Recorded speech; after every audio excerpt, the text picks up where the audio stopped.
कृषि और पशुपालन भारतीय अर्थव्यवस्था का आधार और आत्मा है।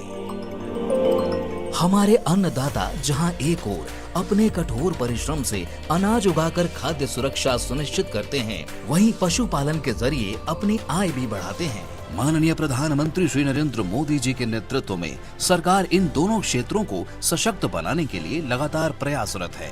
इस दिशा में उल्लेखनीय कार्य करते हुए प्रधानमंत्री किसान सम्मान निधि योजना के तहत छोटे और सीमांत किसानों को सालाना 6,000 रुपए की मदद की जाती है, जिससे 11 करोड़ से अधिक किसान परिवारों को अब तक 3.25 लाख करोड़ रुपए से अधिक की सहायता मिली।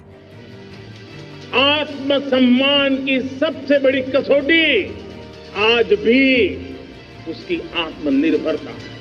और मेरे प्यारे देशवासियों, विकसित भारत का आधार भी है आत्मनिर्भर भारत। प्रधानमंत्री फसल बीमा योजना, कांग्रेस पार्टी को कभी विचार नहीं आया। हमने ऐसी प्रधानमंत्री फसल बीमा योजना किसानों के लिए लाए हैं।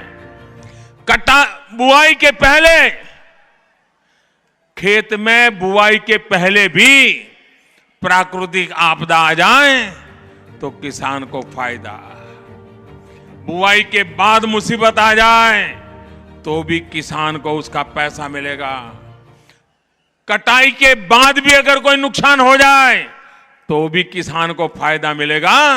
ऐसा बीमा, प्रधानमंत्री फसल बीमा 55 साल तक राज करने वाली कांग्रेस को सूझा नहीं था। भाइयों बहनों, देश में 3.5 करोड़ किसान आज प्रधानमंत्री फसल बीमा योजना से जुड़े हैं। हमारे मध्य प्रदेश के 36 लाख किसान उसके साथ जुड़े हैं। और प्राकृतिक आपदा में उनको जो नुकसान हुआ, बारिश न आने के कारण खेती नहीं कर पाए, कटाई के बाद ओले गिर गए, नुकसान हो गया। इतने कम समय में अकेले मध्य प्रदेश के किसानों को प्रधानमंत्री फसल बीमा योजना के तहत 5,000 करोड़ रुपयों का भुगतान हो चुका है। क्यों झूठ बोल रहे हो नामदार, कितना झूठ बोलोगे, कितना किसानों को भड़काओगे। और इनके हाथ में यही एक रास्ता खुला है, झूठे वादे करो, फटी जेब में से रोज नया वादा निकालते हैं। मैं ये दे दूंगा, मैं वो दे दूंगा, मैं ढिकना दे दूंगा, ऐसा ही कह करके कर्नाटक में घूम रहे थे। लेकिन कर्नाटक के किसान उनकी बातों में नहीं आए। कांग्रेस पार्टी को परास्त कर दिया, उनकी जितनी सीटें थी उसकी आधी कर दी। लेकिन पिछले रास्ते से देवगौड़ा जी के साथ बैठ करके फिर कुर्सी पर चिपक गए। तो लोगों ने कहा ये वादे किए थे, लाओ, अब वादे निभा नहीं रहे। कर्ज माफी का किसानों का वादा उन्होंने किया था, वहां पर आज किसानों को जेल में जाने के वारंट निकल रहे हैं। कर्नाटक में किसान आंदोलन कर रहे हैं, रास्ते पर उतर करके आए हैं। कांग्रेस पार्टी का उसके पास जवाब नहीं है। और मध्य प्रदेश को, किसानों को अब उसी प्रकार की हालत में ले जाने का खेल खेला जा रहा है। भाइयों बहनों, 2008 में, 2009 के चुनाव के पहले ऐसा ही खेल उन्होंने खेला था। किसानों का कर्ज माफ करने का देश भर में घोषणा की थी, क्योंकि चुनाव जीत जाए, भोले भाले किसान की आंख में धूल झोंक दी जाए। और क्या किया, कितना झूठ बोलते हैं।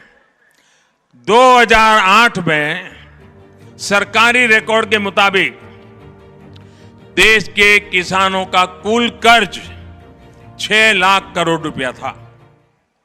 उन्होंने कर्ज माफी की, 6 लाख करोड़ माफ होना चाहिए कि नहीं होना चाहिए था? आप मुझे बताइए, होना चाहिए कि नहीं होना चाहिए था? उन्होंने उस पर वोट मांगे थे, देना चाहिए था कि नहीं देना चाहिए था? कितना माफ किया? 6 लाख नहीं किया, सिर्फ 60,000 करोड़ किया।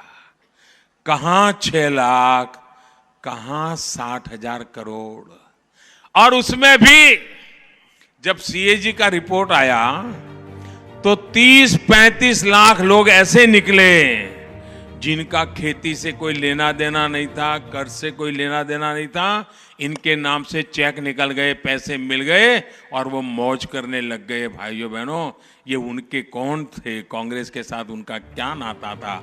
लेकिन उस समय सीएजी का रिपोर्ट की लोगों ने चर्चा नहीं की, क्योंकि 2G का मसला चल रहा था, CWG का मसला चल रहा था, कोयले घोटाले का मसला चल रहा था, पनडुब्बी के घोटाले का मसला चल रहा था, हेलीकॉप्टर के घोटाले का मसला चल रहा था।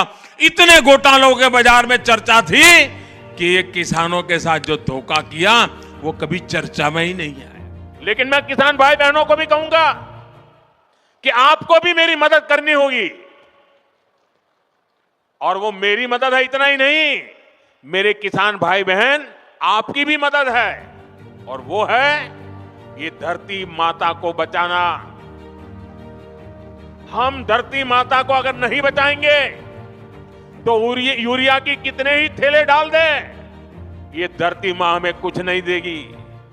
और इसलिए जैसे शरीर में बीमारी हो जाए तो दवाई भी हिसाब से लेनी पड़ती है। 2 गोली की जरूरत है, 4 गोली खा लें तो शरीर को फायदा नहीं, नुकसान हो जाता है। वैसा ही ये धरती मां को भी अगर हम जरूरत से ज्यादा, पड़ोस वाला ज्यादा बोरी डालता है इसलिए मैं भी बोरी डाल दूं, इस प्रकार से अगर करते रहेंगे तो ये धरती मां हमसे रूठ जाएगी। यूरिया खिला खिला करके हमें धरती माता को मारने का कोई हक नहीं है। ये हमारी मां है, हमें उस मां को भी बचाना है। देश भर के पात्र किसान अपनी 22वीं किस्त का इंतजार कर रहे हैं।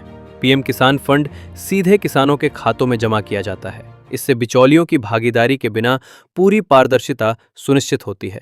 सरकार हर किस्त में हजारों करोड़ रुपए जारी कर रही है। हर किसान को अब इस बात की चिंता सता रही है कि अगली किस्त कब आएगी। सबसे अहम सवाल अब यह है कि क्या सरकार किसानों को दी जाने वाली वार्षिक सहायता राशि बढ़ाएगी। फिलहाल किसानों के खातों में प्रतिवर्ष 3 किस्तों में कुल 6,000 रुपए जमा किए जा रहे हैं। इस राशि को बढ़ाने की मांग लंबे समय से चली आ रही है। अगर सरकार इस किस्त को बढ़ाने का फैसला करती है तो बजट आवंटन में भी काफी वृद्धि होगी। इससे ग्रामीण अर्थव्यवस्था को और मजबूती मिलेगी। प्रधानमंत्री किसान योजना के तहत दी जाने वाली ये छोटी सी सहायता किसानों के लिए बीज और खाद खरीदने में बहुत उपयोगी है। इससे किसानों को खेती के दौरान कर्ज से भी सुरक्षा मिलती है। यही कारण है कि पूरा देश अगले बजट में सरकार द्वारा लिए जाने वाले निर्णयों का इंतजार कर रहा है। हर कोई इस योजना के माध्यम से किसानों को और अधिक लाभ मिलने की उम्मीद कर रहा है।